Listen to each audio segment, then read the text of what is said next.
So today I'm going to be talking about baby blues. This is something that I feel like I went through. I never went to a doctor for this, but you read a lot, you do a lot of research, and you start to figure out that maybe I did have something like this.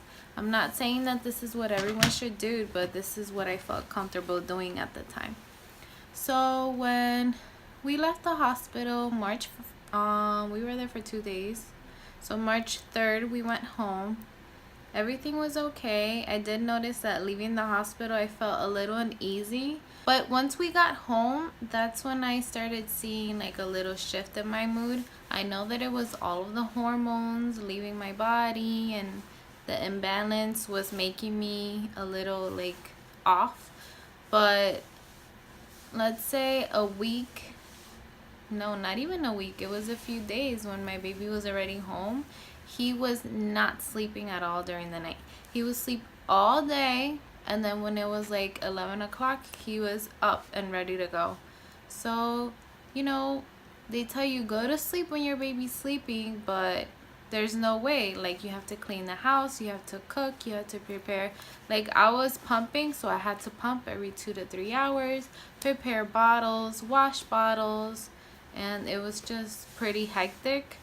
And it's understandable. I did have help, and I feel like my mom helped me a lot, but at the same time I feel like people were constantly texting me, trying to come over, and I didn't want anyone near me. The only person I wanted around me was my baby, my boyfriend, and my mom.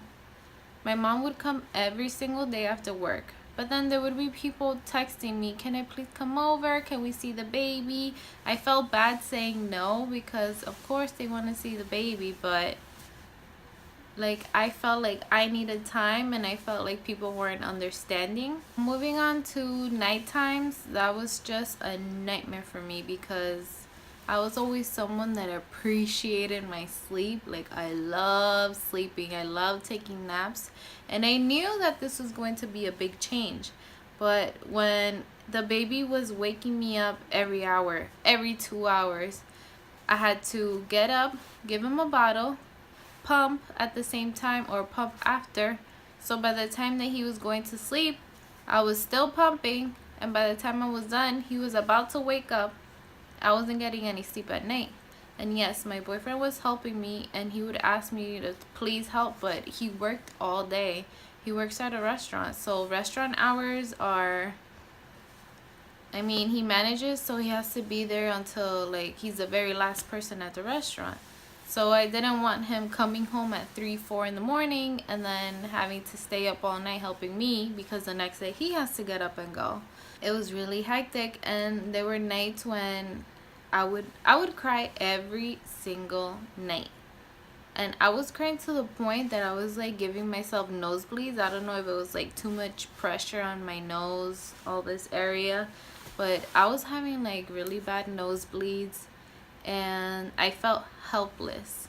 I would sit there with my baby. We bought him a swing, like after a while of this happening, of him not sleeping, to see if he would sleep, and I would sit there on the floor next to him, falling asleep, pushing him on the swing, or just sitting there making sure that he's okay, that he's going to sleep. And I was just not feeling right. I was feeling anxious constantly.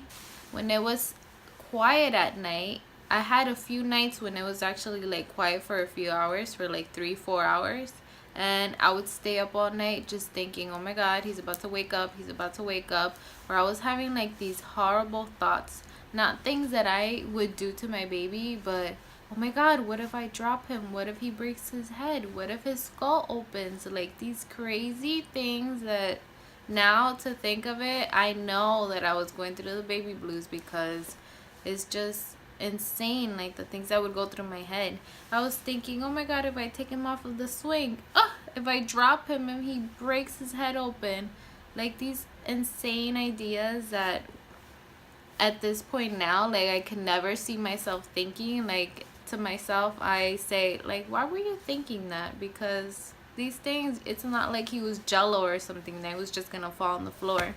Another thing that was going on was that I wasn't eating all day. I was too anxious, and I was pumping, And thank God that that didn't have a impact on my milk, because I've heard that if you stop eating the amount of calories that you need during the day, it can impact your milk supply. But I was completely fine. I had like an oversupply, and I think that was another thing that was driving me nuts, that I would pump and I would feel like I was still full constantly. So I was always pumping. And now I know that if you just keep on pumping, you're gonna make the milk come out even more. I knew I loved my baby deep inside, but I felt like I was being a failure because I wasn't getting things done around the house properly. Another thing that I felt like made me get into this mode was that I wasn't breastfeeding him directly. I was pumping and then bottle feeding him. At the hospital, they tried helping me, but he wasn't latching on properly. And then I kept trying at home, and I know that I should have gone to a lactation consultant, and I 100%, when I have another baby, I'm going to try my best.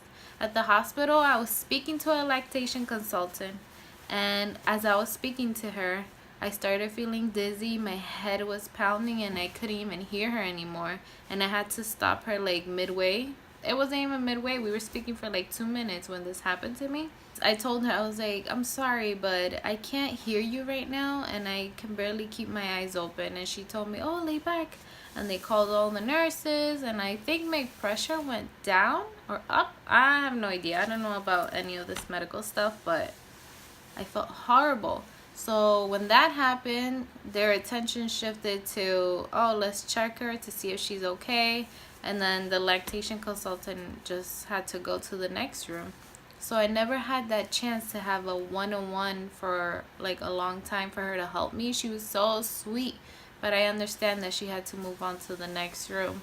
And I could have called her to come back later, but I didn't, because I don't know, like at that point I just wanted it to be us in the room. I didn't want anybody else bothering us, because they were coming in like at all hours of the night, which is normal, but I didn't know that at all. I felt like not being able to breastfeed him made everything so much harder, and it made me feel like less of a mom. He did drink for like a second when he was around 2 months old, but I guess my letdown was coming out at that moment, and it was really fast that he kind of like choked on it, and he never again, like every time he would see my breast like going towards his mouth, he would just start screaming and push me off.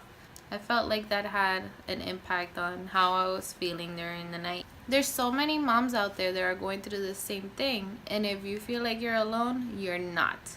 Most of us go through this. We just tend to like keep it to ourselves or to our doctors, but we don't speak amongst each other about this because I don't know.